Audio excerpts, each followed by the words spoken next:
Malam pertama dengan CEO nyebelin. Episode 41 dan 42. Cerita bersambung. Udah sayang, Safi cuma lagi emosi aja. Kamu jangan terus-terusan nangis dong. Kasihan dede bayinya, ucap Jia menenangkan putrinya. Saat mendengar kabar bahwa Siva masuk rumah sakit, ia dan suami segera meninggalkan pekerjaan mereka untuk melihat keadaan putrinya. Karena sesibuk apapun, anak tetap nomor satu untuk mereka. Siva menghentikan isakannya dan memandang maminya bingung. Bayi, lirih Siva. Jia mengangguk semangat. Tangannya beralih mengelus perut rata putrinya dan tersenyum ke Siva yang menatapnya bingung. Di sini ada calon cucu mami. Anak kamu sama Safi, seru Jia bahagia. Bukan senyuman atau tatapan haru yang ia lihat. Justru Siva malah semakin mengeraskan tangisannya, membuat Jia kelimpungan. Loh, kok makin kejer sih nangisnya? Jia panik dan segera memanggil suami dan putranya yang sedang berbincang di luar. Aska dan Andrawina segera menghampiri kedua wanita berbeda usia itu. Aska memandang sendu adiknya. Ia tidak tega melihat Siva seperti ini. Kondisi gadis itu terlihat jauh dari kata baik. Ditambah lagi kondisi Siva yang sedang hamil membuatnya semakin waspada. Aska berjalan mendekat dan membawa Siva ke dalam pelukannya. Siva mencengkram kemeja putih Aska, menggenggamkan wajahnya di dada bidang sang kakak. Siva salah. Siva gak mau dengerin ucapan abang sama kakek. Siva ngeyel, "Bang." Aska diam tidak menanggapi. Tangannya mengelus pinggang. Siva menenangkan kedua orang tuanya, memandang sendu ke arah Siva.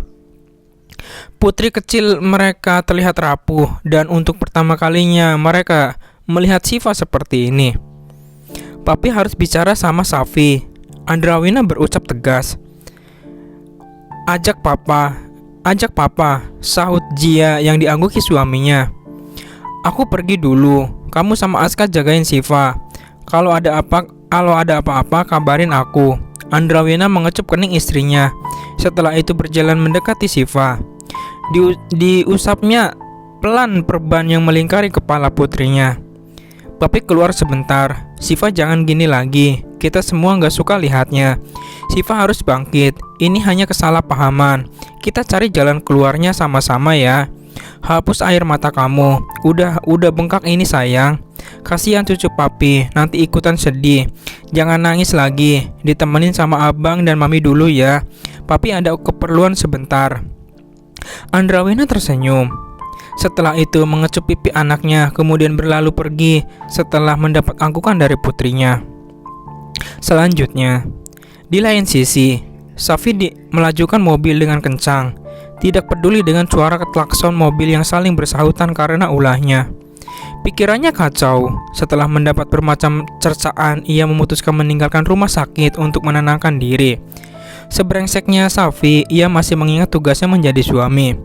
Safi mengutus 10 bodyguard paling hebat untuk menjaga di sekitar rumah sakit dan 5 orang bodyguard berjaga di depan ruangan rawat Siva. Bagaimanapun, keselamatan Siva paling penting, ditambah di dalam tubuh istrinya tumbuh calon penerusnya. Ponsel Safi berdering. Terdapat nama Alan di sana. Dengan ogah-ogahan laki-laki itu mengangkat ponselnya. Sialan Lofi, lihat apa yang lo perintahin buat gue kayak gembel banget. Safi terdiam tidak menjawab. Woi jawab, bisu lo. Gue sumpahin ya, mau. Lagi-lagi ucapan Alan tak mendapat jawaban dari Safi, membuat laki-laki itu di seberang sana mengumpat. Gue berasa ngomong sama patung, gak dijawab, bikin kesel kalau dijawab serem. Woi, masih hidup gak lo? Gue udah di rumah. Lo gak mau jenguk gue gitu? Habis kecemplung di sungai nih gara-gara lo nyuruh gue ngekor si Mona. Tuh cewek gak bisa diem banget, mainnya di hutan bro. Tak mendapat balasan lagi, Alan langsung mematikan telepon sepihak. Bicara dengan Safi benar-benar menguras emosinya. Safi mencengkram kuat ponselnya dan melemparkan ke bangku penumpang. Emosi yang tak terkendali membuatnya sulit berpikir jernih. Bodoh, Vi. Lu bodoh, umpat Safi. Safi memukul pelipisnya keras. Seharusnya ia tidak mengatakan ucapan itu kepada istrinya yang tengah mengandung. Pantaskah ia disebut seorang laki-laki? Dengan kesal, Safi kembali melajukan mobilnya kencang menuju arah rumah Alan. Hanya membutuhkan 15 menit, mobil mewahnya sudah terparkir asal di halaman rumah Alan. Safi membuka pintu mobil, berjalan masuk ke rumah Alan. Pintu rumah Alan sudah terbuka. Laki-laki itu pasti lupa menutup pintunya. Alan sangat ceroboh. Astaga. Alan yang baru saja dari dapur berteriak kaget melihat keberadaan Safi. Udah kayak jelangkung ya lo, datang gak diundang, pulang gak diantar. Kenapa lo? Tanya Alan duduk di samping Safi. Alan mengusap tengkuknya. Ia bingung mengapa laki-laki yang tadi membuatnya kesal datang mengunjungi rumahnya dengan wajah seperti cucian, alias kusut dan kucel. Lo ngacangin gue sekali lagi, gue depak lo dari rumah gue. Gue udah nyakitin Siva. Alan spontan menatap Safi serius. Lo apain istri lo?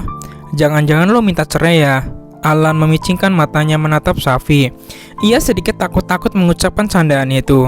Namun siapa sangka malah ucapannya ternyata benar. Kurang lebih begitu. Buk. Spontan Alan memukul rahang Safi membuat laki-laki itu tersungkur. Bangsat, lo nyadar gak sih sama yang lo ucapin itu? Punya masalah apa lo sampai ngomong kayak gitu? Udah bener dikasih bini baik, cantik, pinter, anak orang kaya. Bisa-bisanya lo minta cerai. Alan tak habis pikir dengan sahabatnya ini. Mengapa laki-laki di hadapannya ini mendadak seperti seorang pria bodoh? Jawab gue anjing. Lo diem kayak gini bikin gue tambah emosi. Lihat wajah brengsek lo. Buk. Kini giliran Safi yang memukul wajah Alan. Emosinya kembali terpancing mendengar ucapan sahabat lelakinya ini. Ucapan Alan memang benar, namun dia tidak bisa menyimpulkan dari satu sisi. Tidakkah ada yang bisa mengerti perasaannya? Lo kalau nggak tahu apa-apa nggak usah ngambil kesimpulan dulu. Safi menatap tajam Alan. Lo tahu Siva, tadi gue diserang sama rekan bisnis gue. Gue ngerasa nggak pernah punya masalah sama mereka. Semua kacau karena penyerangan mendadak dari kelompok mereka. Dan lo tahu Vi, Siva tiba-tiba datang. Dia bawa kelompoknya bantu gue ngelawan Edward. Nafas Safi memburu. Mata laki-laki itu masih menatap Alan dengan tajam. Gue nggak bodoh buat tahu itu semua. Siva memang megang senjata yang hanya orang penting dan memiliki izin yang bisa memiliki itu senjata. Dan istri gue punya itu Vi. Semuanya bohong menyembunyiin siapa Siva sebenarnya. Mereka bohong. Semua nyalahin gue. Kenapa nggak ada yang ngerti posisi gue, ha? Gue serba salah. Safi tak berkuasa. Ia menjatuhkan tubuhnya menatap Alan dengan wajah marah. Matanya berair. Ia memukul dadanya terasa sesak. Kenapa tidak ada orang yang bisa mengerti posisinya yang serba salah? Alan yang terdiam mendengar semua ucapan Safi kini merasa bersalah, tidak mau mendengar ucapan Safi dulu. Ia memegang erat kedua bahu Safi. Maaf, gue nggak tahu Vi, tapi gue nggak suka cara lo yang ngambil keputusan saat emosi kayak gini. Lo nggak takut nyesel? Lanjut Alan berucap dengan nada gemetaran. Siva hamil, dek. Alan seperti mati rasa. Ia mengeraskan cengkeramannya, tangannya di bahu Safi. Desis Alan bertahan. Kenapa lo ucapin kayak gitu kalau udah tahu istri lo lagi hamil? Lo gila ha? Buk. Alan kembali memukul Safi sangat keras menimbulkan warna biru di wajah laki-laki itu. Bahkan sudut bibir dan mata Safi mengeluarkan darah saking kencangnya pukulan Alan. Iya, gue bodoh, gue brengsek, gue suami yang pengecut. Gue bukan ayah yang baik buat anak gue. Safi terisak. Tubuhnya bergetar dan merasa sulit untuk menghirup udara. Bangun, kita selesain masalah lo. Jangan kabur kayak pengecut. Lo gak malu sama keluarga Siva. Lo gak mikirin perasaan keluarga istri lo. Lo gak mikirin gimana kecewanya Om Andrawina. Alan menatap Safi tajam. Lo gak mikirin gimana marahnya Aska saat tahu adiknya lo giniin. Lanjutnya lagi berhasil membuat Safi terdiam. Gue bingung kenapa bisa punya teman sebrengsek lo. Tapi gimana pun, lo tetap teman gue. Alan memeluk Safi sesak. Ia ikut merasakan kesedihan Safi. Terlepas dari kesalahan laki-laki ini, ia juga tahu Safi kecewa kepada istrinya yang membohongi Safi. Walau Alan masih belum bisa memastikan siapa Siva sebenarnya dan kenapa gadis itu tahu hal buruk terjadi kepada suaminya. Alan menarik nafas pelan. Ini bukan masalah kecil. Kita temuin keluarga Siva, minta penjelasan dari mereka. Mendapat anggukan dari Safi, Alan membantu Safi berjalan menuju mobilnya. Ia sengaja tidak mengobati luka Safi. Alan hanya memberi sedikit kenang-kenangan. Kapan lagi bisa memukul seorang Safi Hernandez dengan bebas tanpa ada perlawanan? Katakan iya brengsek, memang begitu adanya. Telepon Aska, minta tolong beliin Siva makanan. Dia harus makan yang banyak, ucap Safi sambil menahan sakit di sekutur tubuhnya. Alan mengangguk menjalankan perintah Safi agar laki-laki itu sedikit tenang. Om Andrawina chat gue, kita pergi ke tempat yang dia suruh. Setelah mengucapkan itu, Alan melajukan mobilnya menuju tempat yang diminta oleh Andrawina. Beberapa kali matanya melirik ke arah Safi yang menatap kosong ke arah jalanan. Alan jadi takut terjadi sesuatu nanti di sana. Sedikit khawatir jika Safi kembali mendapat pukulan. Alan yakin hari ini bukan hanya saja yang memukul Safi. Dia saja memukul Safi karena ia sempat melihat bekas tamparan yang memerah di pipi laki-laki itu. Semoga setelah ini gue bisa bawa pulang Safi dalam keadaan masih bernyawa. Batin Alan meringis. Kamu mau tahu siapa Siva? Safi dan Alan sudah sampai di tempat yang disuruh Andrawina. Tempat ini yang tidak bisa didatangi orang sembarangan. Bahkan saat mereka tak sampai tadi, mereka diusir. Untungnya Andrawina segera datang dan membawa masuk mereka. Di perjalanan melewati lorong-lorong yang mampu membuat Safi dan Alan bisa menebak siapa Siva sebenarnya. Namun akan lebih pasti jika nanti Andrawina memberitahu mereka sebenarnya. Eros mengeluarkan sebuah kartu berwarna hitam keemasan milik Siva, kartu yang dimiliki oleh agen rahasia negara. Kamu tentu tahu kartu apa ini. Maaf, kami membunyikan ini darimu. Tapi memang inilah resiko pekerjaan istrimu. Safi dan Alan tercengang. Mereka sangat tahu kartu apa ini. Dugaan mereka ternyata benar. Tangan Safi meraih kartu milik istrinya. Wajah Siva yang biasa tersenyum sangat manis saat difoto, namun di kartu ini wajah istrinya sangat datar, tidak ada senyuman. Dia meneruskan pekerjaan kakek. Kakek adalah orang agen rahasia, asal kamu tahu, dan itu menurun juga ke Siva dan Aska. Siva anggotanya, tanya Safi memastikan. She's the leader. Lagi-lagi Safi tersengang. Istri kecilnya benar-benar bukan wanita biasa dan tidak bisa diremehkan. Zara. Safi mendengar Edward sempat menggumamkan nama itu saat Siva datang. Dan apakah gadis yang itu adalah Siva? Apa Siva juga yang menyuruh Roy menghancurkan perusahaan Safi? Andrawina berdiri ingin menghantam wajah Safi, namun segera ditahan Eros.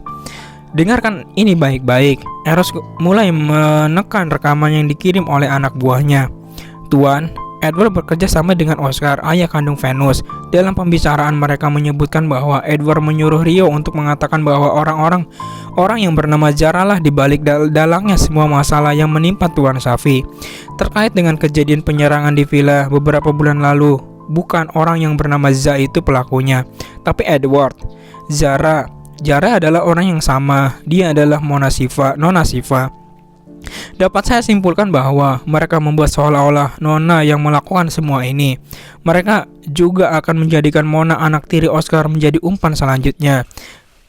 Saat ini hanya itu yang saya dapatkan. Nanti malam Edward akan melakukan pertemuan membahas rencana untuk menyerang kita. Saya sudah memasang beberapa alat menyadap di ruangan itu. Tuan, tolong perketat keamanan untuk Siva, karena Edward akan menyuruh orang untuk menyamar menjadi dokter untuk menyelakai Nona Siva. Bukti pembicaraan mereka sudah saya kirim beserta beberapa berkas palsu yang membuat Edward untuk menghancurkan perusahaan Tuan Andrawina.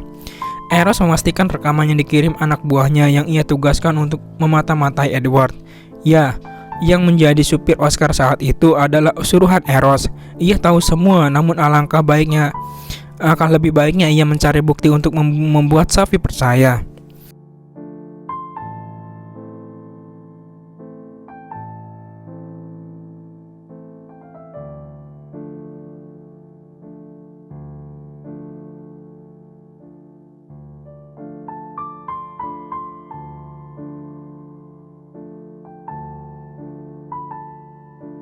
Sudah jelas Safi, kakek sangat kecewa sama kamu. Masalah seperti ini saja tidak bisa kamu untas. Tidak bisakah kamu menyelidiki sebelum bertindak? Kakek akui Siva salah karena tidak jujur kepada kamu. Tapi kakek tidak pernah menyangka kata itu keluar dari mulutmu seolah menginginkan perpisahan. Eros menatap kecewa ke arah Safi yang dia menatap kosong ke arahnya. Ada lagi yang ingin kamu tanyakan? Tanya Andrawina ketus. Ia masih marah dengan sikap menantunya. Safi merasa seperti orang bodoh yang gak tahu apa-apa. Maafin Safi, Pi. Buk. Andrawina memukul dan menendang tubuh Safi, melampiaskan segala kemarahan yang sedari tadi ia tahan. Andrawina tidak peduli jika Hernandez tidak terima jika anaknya diperlakukan seperti ini, karena sejujurnya Safi lah yang membuat ia semarah ini. Orang tua mana yang tega melihat putrinya ditinggalkan saat ia tengah mengandung? Detik ini juga Andrawina sangat menyesal menjodohkan Siva dengan Safi. Om udah, Safi bisa mati kalau kayak gini. Alan berusaha melindungi Safi. Ia kasihan melihat wajah Safi yang sudah penuh dengan lebam di mana-mana. Bahkan untuk berdiri saja laki-laki itu tak sanggup. Gak usah nahan saya, laki-laki ini pantas mendapatkan semuanya. Andrawina berucap ketus, napasnya menderu dengan tangannya yang masih mengepal kuat. Pulangkan Siva kepada saya jika kamu tidak bisa menjaga putri dan calon cucu saya. Enggak, Safi mau sama Siva aja. Pi, jangan pisahkan kami. Lirik Safi. Safi nggak benci sama Siva. Safi cuma kecewa. Tapi sebesar apapun rasa kecewa Safi kepada Siva, dia tetap istri Safi. Baik buruknya dia tetap istri Safi. Safi terisak. Ia berlutut di hadapan Andrawina. Maafin atas kelakuan dan ucapan Safi kemarin. Safi cuma kecewa kenapa Safi yang berstatus suami Siva nggak tahu tentang siapa dia sebenarnya.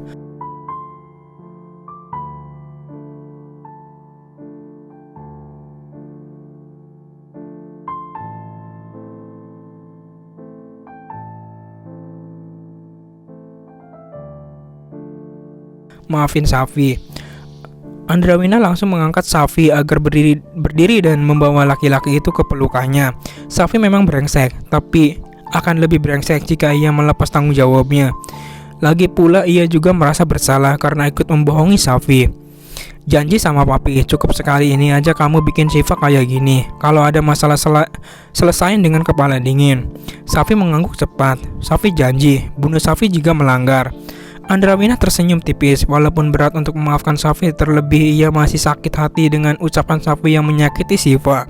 Andrawina berharap setelah ini hanya ada senyuman manis Siva dan tangisan haru, bukan tangisan kesedihan. Kita ke rumah sakit ya, kasihan istri dan anak kamu. Pasti mereka pengen dimanja dedinya. Goda Eros mencairkan suasana. Safi terkekeh, begitupun juga Alan yang sedari tadi sudah waspada jika ada baku hantam ronde kedua. Yuhu, baby, Siva see you. Teriak Alan yang mendapat pukulan di kepalanya dari Safi. Istri gue. Andrawina dan Eros terkekeh melihat raut wajah tak suka Safi. Maaf bos, yuk berangkat sekarang. Kasihan bu bos nunggu lama. Tunggu balasan gue. Lo kira pukulan lo tadi gak sakit? Safi berucap ketus dan berjalan duluan dengan bantuan Andrawina yang memapahnya. Pakai ingat segala tuh, kadal. Gumam Alan masih didengar Eros. Sesama kadal gak boleh menghina. Ia menepuk bahu Alan kencang sebelum berjalan meninggalkan Alan. Cih, gue ditinggalin, dasar kakek tua. Sadar dirinya sendirian di ruangan ini, Alan segera berlari menyusul ketiga laki-laki yang sudah berada jauh dari pandangannya.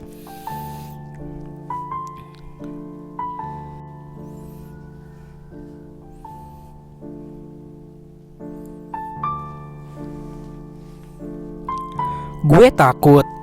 Alan yang sedang fokus menyetir langsung menoleh ke arah Safi. Maksud lo, gue takut Siva gak mau maafin gue. Ucapan gue tadi terlalu menyakitkan. Gue takut dia gak mau temu gue. Alan memutar bola matanya malas. Salah sendiri asal nyeplos. Nyesel kan lo? Bukannya memberi Safi solusi, Alan malah semakin membuat temannya tak karuan. Salahkan saja tingkah Safi yang seperti ABG labil. Alan menarik nafas pelan. Wajar Siva kecewa. Ucapan lo itu seakan minta untuk bercerai. Istri mana yang gak sakit hati suaminya bilang begitu? Apalagi dia lagi hamil. Ibu hamil itu sensitif. Lu juga gak bisa banget kontrol ucapan. Jadi bumerang kan buat lo. Jelas Alan menyadarkan Safi. Gue harus apa? Safi menatap Alan dengan pandangan sendu. Untuk pertama kalinya ia benar-benar sekacau ini karena perempuan. Pakai nanya lagi, minta maaf lah, ketus Alan. Laki-laki itu keluar terlebih dahulu karena mereka sudah sampai di rumah sakit milik Safi tempat Syifa dirawat. Buruan, malah bengong loh, seru Alan melihat Safi yang masih terdiam. Laki-laki ini sedari tadi selalu emosi jika melihat wajah Safi. Dirinya saja sudah begini, bagaimana Aska nantinya? Membayangkan itu membuatnya bergidik kering. Apapun terjadi, lo harus bisa nyelesain ini semuanya, batin Safi menyemangati dirinya sendiri. Safi kemudian turun dari mobil. Mereka berdua berjalan menuju ruangan Syifa. Keduanya sama-sama diam, hanya terdengar langkah kaki yang berjalan menuju tujuan. Dari kejauhan, kedua laki-laki ini bisa melihat Aska yang tengah mengobrol dengan Hernandez. Langkah Safi semakin berat. Ia sudah tahu apa yang akan terjadi setelah ini. Kak, panggil Alan menghentikan obrolan kedua orang berbeda usia itu. Pandangan Aska menajam melihat sosok Safi yang terdiam di sebelah Alan. Tangan Aska terkepal kuat. Ia segera berdiri dan melayangkan pukulan ke wajah Safi. Buk, mau ngapain lagi lo kesini? Gak puas lo nyakitin adik gue? Aska menatap Safi marah. Gue mau ketemu istri gue, Kak. Buk. Alan meringis. Entah sudah berapa kali pukulan mendarat di wajah tampan Safi. Bahkan laki-laki itu diam tidak membalas. Sedikit was-was karena Alan tahu pukulan Aska memang benar-benar kuat. Masih nganggep dia istri lo. Cih. Saat Aska ingin melayangkan pukulan lagi, Alan dan Hernandez segera menahan laki-laki itu melihat kondisi Safi yang sangat tak berdaya. Bisa-bisa Aska membunuh suami dari adiknya sendiri. Woi, emosi boleh, tapi jangan bego. Lo gak lihat wajah Safi udah benyok kayak gini? Mau lo tambahin lagi? Atau mau lo buat dia mati?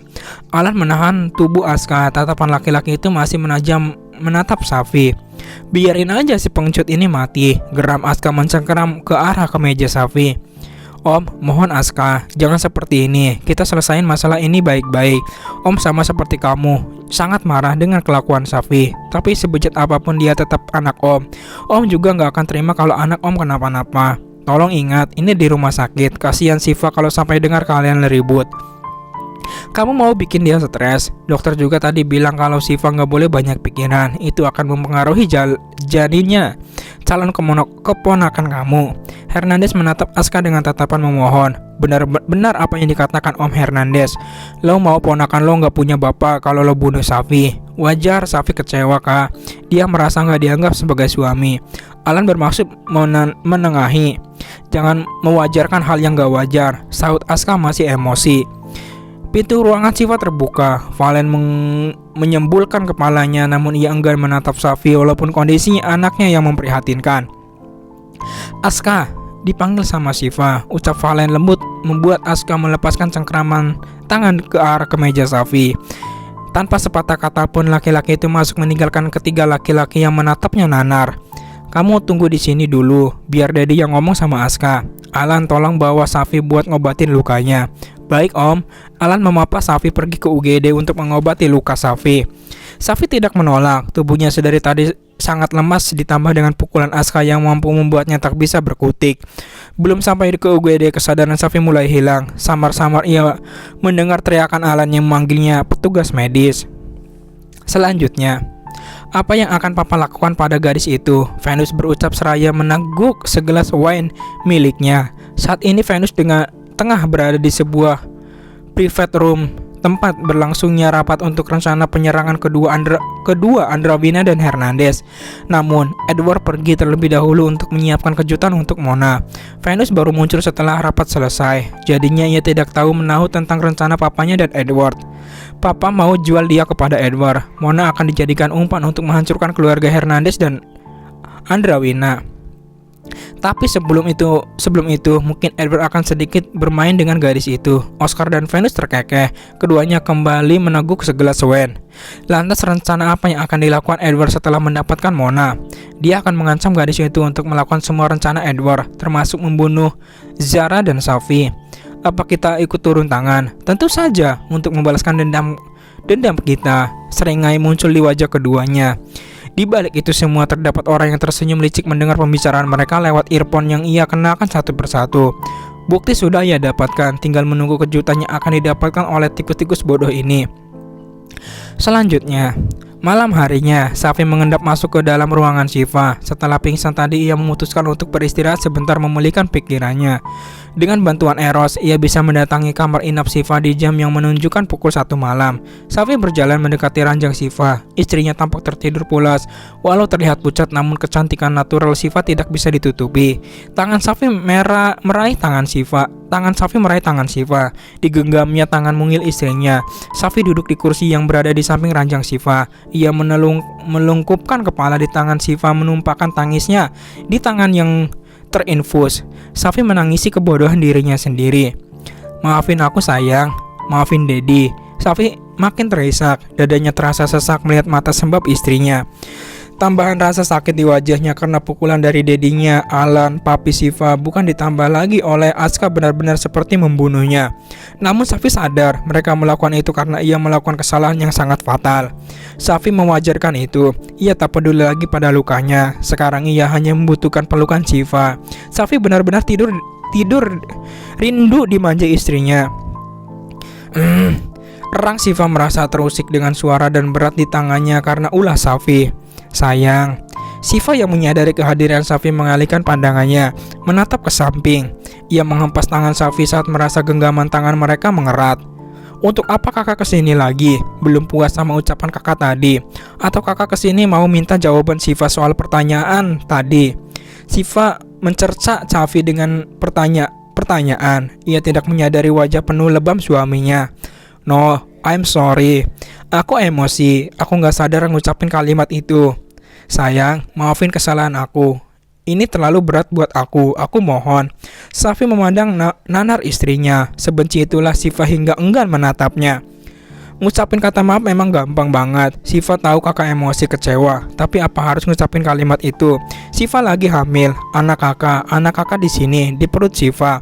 Dan teganya kakak ngucapin kalimat yang gak mau Syifa dengar sampai kapanpun. Air mata Syifa turun, badannya gemetar seiring dengan isakan yang keluar dari mulutnya. Syifa benci sama kakak. Dek, hati Safi terasa tercabik-cabik. Keduanya sama-sama menangis. Ego masing-masing yang membuat keadaan semakin menjauh. "Kenapa kamu gak jujur dari awal? Kalau kamu jujur, keadaan gak akan kayak gini, Fa." Syifa memberanikan diri menatap Safi. Matanya menajam. "Kakak gak akan ngerti," bentak Syifa. "Gimana kamu tahu gak akan ngerti kalau kamu gak bilang dari awal? Belum cukup pukulan, cacian dari yang aku terima dari semuanya. Gak ada yang bisa ngerti di posisi aku, Fa. Apa aku harus mati dulu biar kalian maafin aku?" Safi berusaha mengontrol sedikit emosinya. Ia tidak mau semakin membuat Syifa membencinya. Syifa menatap Safi dalam. Ia baru menyadari luka lebam menghiasi wajah tampan Safi. Penampilannya jauh dari kata rapi. Mata laki-laki itu sembab. Syifa tahu Safi pasti dihajar habis-habisan oleh papi, dan abangnya. Sedikit rasa kasihan muncul di hati Syifa. Bagaimanapun Safi adalah suaminya, ayah dari bayi yang dikandungnya. Kenapa Syifa jadi ingin memeluk Safi? Pasti ini bawaan bayi yang tidak tega melihat keadaan ayahnya. Namun Syifa segera menepis itu semua. Ia masih cukup kecewa dengan sikap dan ucapan Safi. "Pergi dari sini," ujar Syifa. Safi menggeleng. "Pergi." Safi masih diam di posisinya. Ia takkan pergi sebelum masalah ini selesai. "Aku bilang pergi," teriak Syifa kencang yang mampu didengar oleh Hernandez dan Andrawina yang menunggu di luar. Keduanya langsung berlari masuk ke ruangan Syifa. "Usir dia, papi. Syifa gak mau ketemu dia." "Sayang, jangan teriak, ingat kandungan kamu." Andrawina menghampiri putrinya dan membawa Syifa ke pelukannya, mencoba menenangkannya. Ia tidak tahu apa yang terjadi kepada keduanya. "Vi, kita pergi ya. Syifa butuh waktu. Jangan sampai istri kamu stres. Kamu gak kasihan sama Syifa. Kamu gak takut dia dan calon anak kamu kenapa-napa?" Hernandez mencoba memujuk Safi. Safi mau sama Syifa, Dedi tahu, tapi itu bukan waktu yang tepat. "Pulang Safi, kamu pulihkan dulu luka kamu. Setelah itu papi akan mengizinkan kamu kemari menjenguk Syifa. Papi mohon." Andrawina menatap memohon ke arah menantunya. Safi mengangguk pasrah. Sebelum ia pergi, ia ingin mengusap perut istrinya, namun tangannya terlebih dulu ditepis oleh Syifa. "Jangan sentuh dia. Dia tidak sudi disentuh kamu." Safi menundukkan wajahnya. Ia tersenyum getir mendapat penolakan Syifa. Air matanya kembali membanjiri wajah Safi, menimbulkan rasa perih karena mengenai lukanya. Aku pergi, tapi untuk kembali. Setelah kepergian Safi dan Hernandez, Siva menumpahkan tangisannya di pelukannya sang papi. Ia benar-benar bingung. Siva akui ia sangat membutuhkan Safi saat keadaan dirinya yang tengah mengandung. Namun gengsinya lebih besar mengalahkan keinginannya. Siva takut kakek beneran ninggalin Siva. Dia pasti kecewa banget sama Siva, liris Siva. Kamu harus tahu, sekecewa apapun Safi, dia tetap menyayangi dan mencintai kamu. Jangan berpikir macam-macam. Ada papi di sini. Siva harus yakin dan tenangkan hati kamu. Nanti Siva bicarain ini sama Safi ya. Siva mengangguk. Siva pengen dipeluk kakak. Bersambung.